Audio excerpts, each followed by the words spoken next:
पिछले काफ़ी दिनों से लगातार कोविड को लेकर जो है वो बातें कर रहे हैं और कोविड पॉजिटिव्स को कैसे हैंडल किया जाएगा और जिन एरियाज़ में कोविड पॉजिटिव्स निकल रहे हैं वहाँ पर क्या मेजर्स जो है वो लिए जा रहे हैं। लेकिन एक बात जो है वो हैरानी की बात है कि हम तो ये बात कर रहे हैं कि कोविड पॉजिटिव जो पेशेंट्स हैं उनको किस तरह से होना चाहिए, क्या ट्रीटमेंट देना चाहिए। हमने डॉक्टरों से बात की।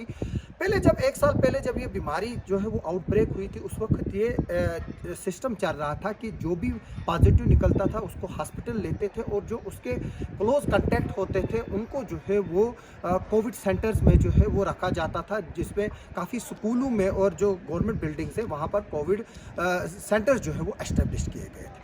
लेकिन जब से ये सेकंड वेव आई है और उससे पहले कुछ महीने पहले अब इसका एक नया कंसेप्ट आया था, वो होम आइसोलेशन का है।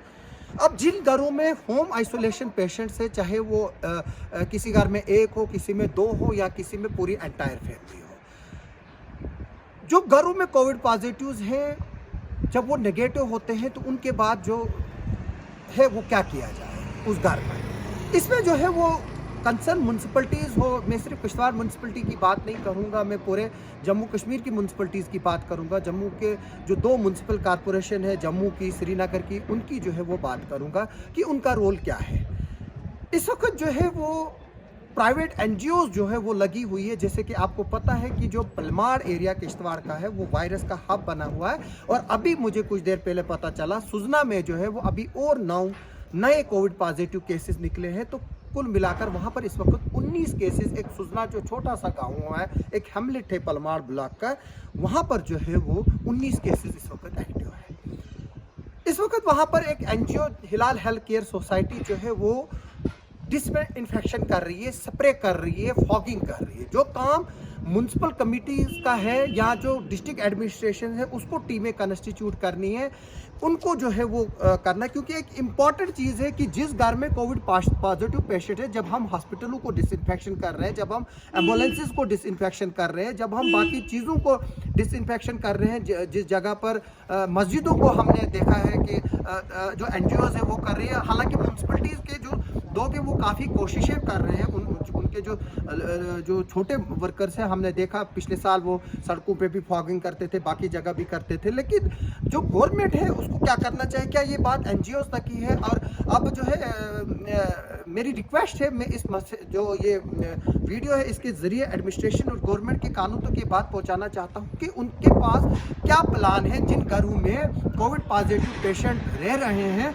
उनको किस तरह से इन्फेक्शन से जो है वो दूर रखा जाए, और जब वो पॉजिटिव से नेगेटिव होते हैं तो उन घरों को रहने के लिए जो है वो इन्फेक्शन फ्री कैसे किया जाए, ताकि वहाँ पर जो बाद में लोग रहें उनको दोबारा इन्फेक्शन ना हो। और कभी कोई अगर उस घर में विजिट भी करता है या जो उनके रिश्तेदार हैं उनके पॉजिटिव के बाद जब वो नेगेटिव आते हैं, अक्सर रिश्तेदार जो है वो हाल चाल पूछने के लिए जाते हैं, तो अगर वो वहाँ जाएंगे तो उनको इन्फेक्शन लग सकता है अगर वहाँ पर हम उसको फ्यूमिगेशन या सैनिटाइजेशन नहीं करें। तो इसके लिए एक प्लान बनाने की ज़रूरत है। जिन घरों में कोविड पॉजिटिव पेशेंट्स इस वक्त ट्रीट हो रहे हैं उनकी एक लिस्ट होनी चाहिए एडमिनिस्ट्रेशन के पास।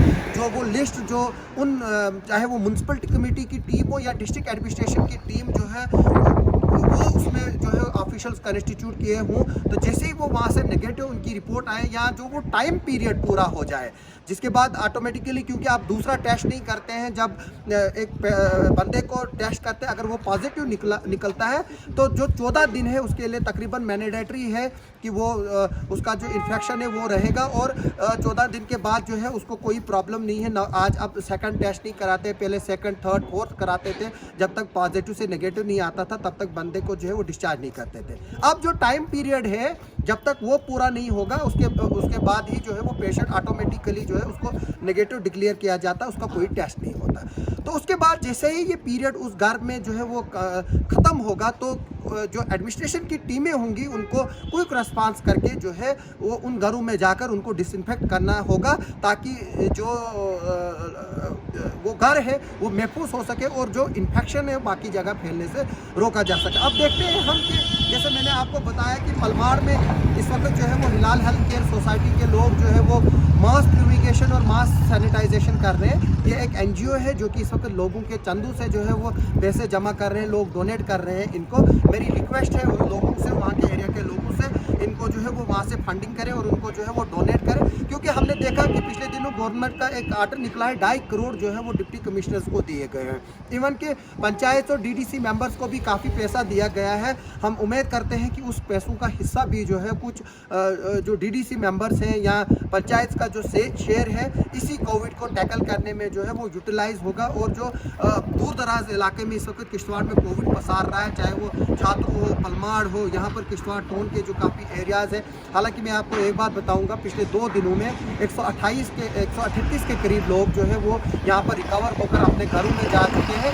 ये भी एक हेल्दी साइन है। हम डॉक्टरों से बात कर रहे हैं, मेरी तमाम लोगों से रिक्वेस्ट है कि, और ख़ासतौर पर एडमिनिस्ट्रेशन से, कि जो पोस्ट कोविड प्लान है उसको जो है वो नज़रसानी करे और जो जिन घरों में इस वक्त कोविड पॉजिटिव पेशेंट्स हैं और वो रिकवर हो रहे हैं उन घरों को जो है प्रॉपरली डिसइंफेक्ट किया जाए, ताकि उन घरों से जो है वो बीमारी जो है वो आगे ना फैल सके। आप सब लोगों का सुनने के लिए बहुत बहुत शुक्रिया।